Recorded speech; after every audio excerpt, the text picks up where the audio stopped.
16 months and also age-wise, but certainly not without great experience and insights. Aurora, I worked with Aurora at the Department of Energy after she graduated from her undergrad program, and she was so good that my boss stole her from me. And then she went off to graduate school at MIT and had a consulting job that was not that fulfilling, so I have been trying to recruit her, and she was applying for jobs, trying to get out of this consulting job, and I was serving as a reference as I was trying to recruit her, and people would say, would you ever hire her again? And I'd say, well, this is a little awkward, but I'm your competition. I'm trying to hire her. So we are so excited. Aurora is a little different model from how we thought about a policy director before. She is here to develop content for us and is going to talk to you about a lot of the work that she's done to kind of pull together all the great work that the industry is doing and put it into a format that you can all use in your communications with policymakers and regulators and others about the importance and about the benefits of grid modernization. So please give Aurora a warm welcome, and I hope that you get a chance to meet with her over the coming day and a half because she's really value added to GridWise. So take it away. Wow. Wow.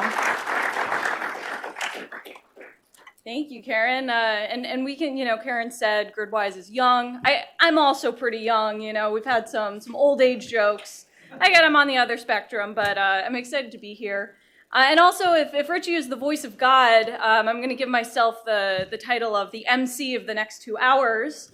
I know it's the afternoon, it's been a long day. But we have a series, including my own, of 7 15-minute talks that hopefully will be a little punchy, get you thinking about some different areas of grid modernization and really focus on the grid, which is what GridWise is really all about.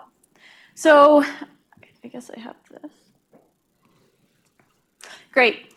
So first, I'm going to start with a little bit of background. I'm not going to spend much time here because we've heard a lot about this so far all morning. But historically, the grid was built and operated in one direction. Started with firm central generation plants, sending electrons along transmission lines to distribution, ending up at the customer. This great graphic, you see that illustrated in the past figure. At present, over the last century or so, things have gotten a little bit more complicated, a bit more complex. We've started adding different types of generation resources, no longer just firm. We're adding in some renewables, nuclear plants, not just renewables, but other types of generation to the system. Also, these dotted blue lines here, communication systems and sharing data is getting a bit more complex. And that's generally where you see we are today, give or take, across the country. But we've heard at length already today, so I won't spend too long, but there are a lot of trends coming at the grid that are really challenging where the system we have and where we want to go. So, here I've just listed a couple of the stakeholders. They're coming from all angles. We're talking about policymakers, regulators. We have corporate and business interests. We heard from a few of those already, Google and a number of others.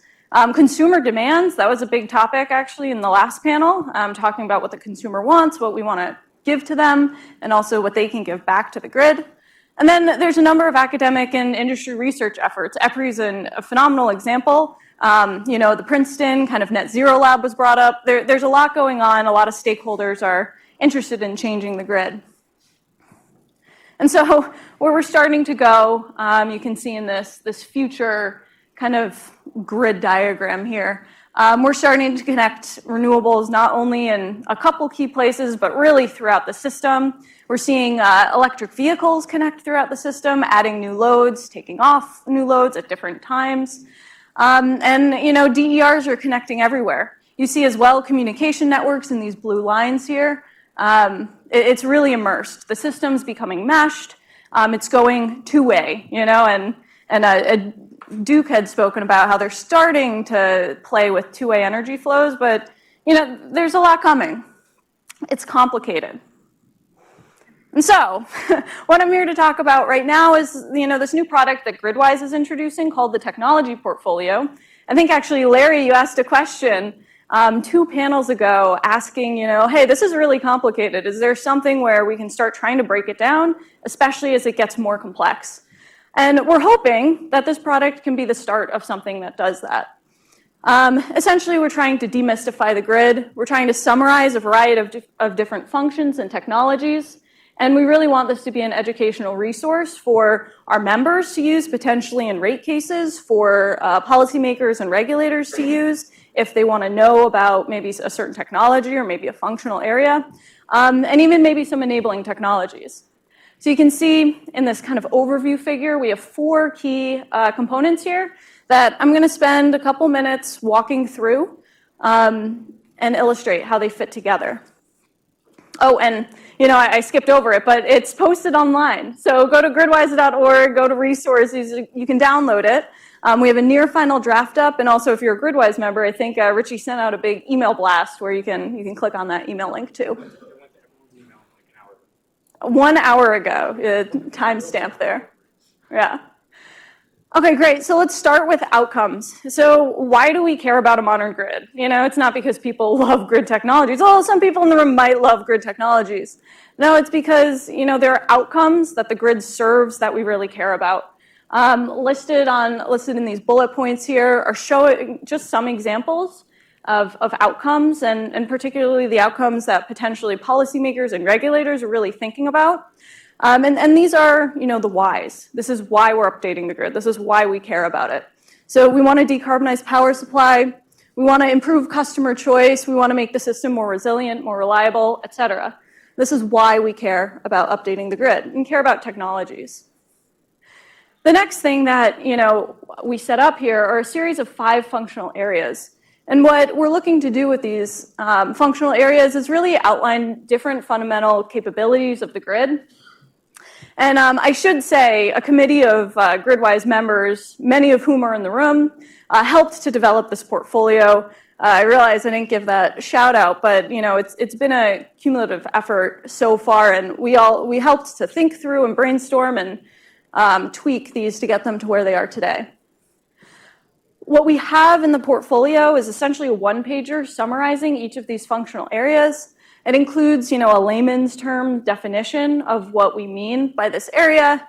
It has a couple more technical term definitions of if you're talking about, I guess what's on here, FLISR, fault location, isolation, and servers restoration. What does that mean? Trying to peel back the layers of what these functional areas are and why they're important.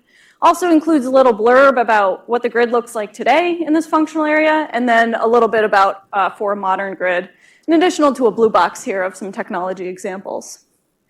Let me talk quickly about these different 5 functional areas. I won't go into too much depth because we actually have speakers lined up to go a little bit more into depth into each of these functional areas following my talk. So first, integrated planning. It differs by state. I think everyone in the room here knows, depending on the wholesale market, depending on generation portfolio, depending on state policies and targets, planning efforts differ.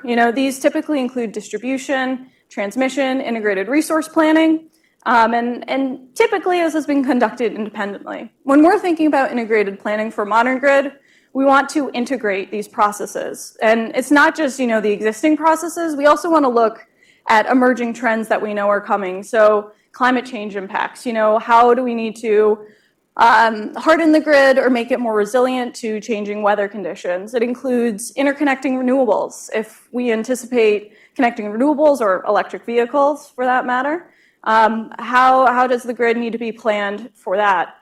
Changing loads, et cetera. The second point here is system visibility. This is all about seeing the grid. So, how much insight do we have to what's going on at different parts of the grid? This includes, where electricity is entering and leaving the system. It's including where EVs are connecting and discharging or storage resources are sitting so that we can make use of them to optimize grid performance. And system visibility is, huge parts of this is both communication systems as well as data sharing systems. You'll hear a bit more about that as well. Real-time operations, this middle kind of icon here, is really looking at, how do we operate a grid that has a totally different generational, operational and load profile to make sure that we're optimizing the system. This is all about, installing and using flexible and agile technologies to get real-time data signals and respond to real-time events. So good examples of this is, weather events or, security, physical or cyber disturbances. Like we want to set up a grid that's going to respond to these events as quickly as possible. Fourth here, we have consumer and energy services engagement. The last talk, actually throughout the day, we've heard a lot about how it's really important to think about the customer or the consumer and think about, what do consumers want and third-party services more importantly, maybe not more importantly, but just as importantly. Are there roles that consumers and third parties can play that will essentially help improve the resilience of the grid or have economic co-benefits? And then, lastly, fifth here, we have emerging grid architecture. This functional area is as much about current infrastructure as much as it's about wholesale market rules and business models. And what this area does is, ask us to reconsider what processes, what systems, what architecture do we have in place now that's a function of kind of a historic evolution that might need to be changed looking forward into the two-way grid, much more mesh grid of the future.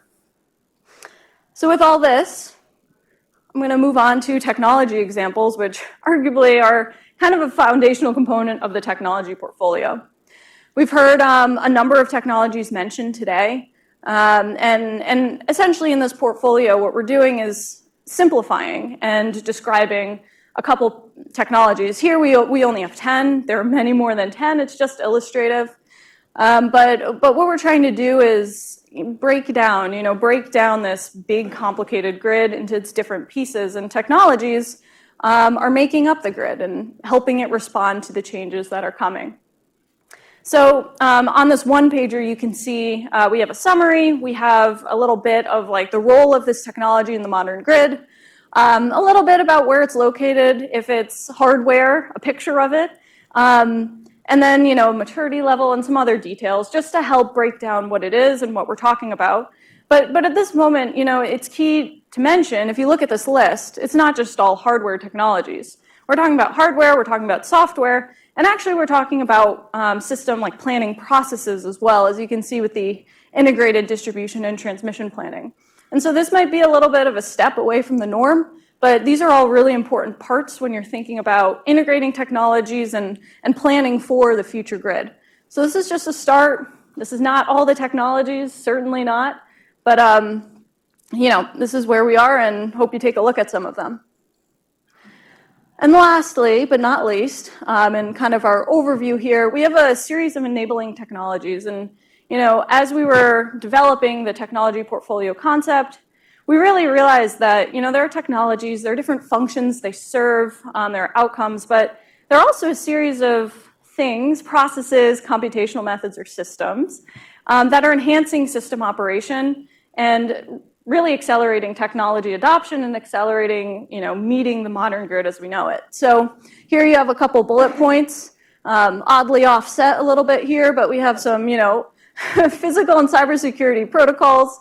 Quantum computing's up here, data science, blockchain, a lot of just kind of what might be thought of as buzzwords, to be honest, but they are critical components of, accelerating and meeting a modernized grid. So plans for 2022, where are we headed? Like I said, we're just introducing the technology portfolio now. The draft is online. It's a near final draft of that. And what we're looking to do in 2022 is to continue the development of this portfolio, and that could look like a couple different things. So for one, we'd love to build out the technology examples we have. We want to build out example and use cases of the technology portfolio. So how can we make this more useful to educate stakeholders?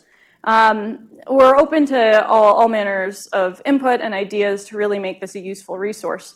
We've also been talking about turning it into an interactive website so that it's more accessible to folks, potentially through a Google search. And so, quick plug, contact me if you're interested in this, if you have ideas and want to get more involved. On the right here, I'd be remiss not to mention this snazzy looking figure. Essentially a use case here. of how the technology portfolio could be used in one instance. Here we've taken just one desired outcome, electrified transportation, which is a subset of electrification. And we've tried to connect some of these different components that I just kind of flew through here. So you can see all 5 functional areas are supporting this outcome, and that's an important point. You know, we can slice and dice the grid a lot of ways, but ultimately, you know, different technologies are serving purposes that all feed into a desired outcome. In these blue boxes, you can see there are just 2 illustrative technologies that are looped in, any more than 2, and the arrows on this figure would have gotten crazy. But I think a real key point here is also that technologies are serving multiple functions. So it's saying that an investment in one type of technology has benefits beyond, you know, just a one-for-one. You know, it's a one-to-many return on your investment, and it's really quite important.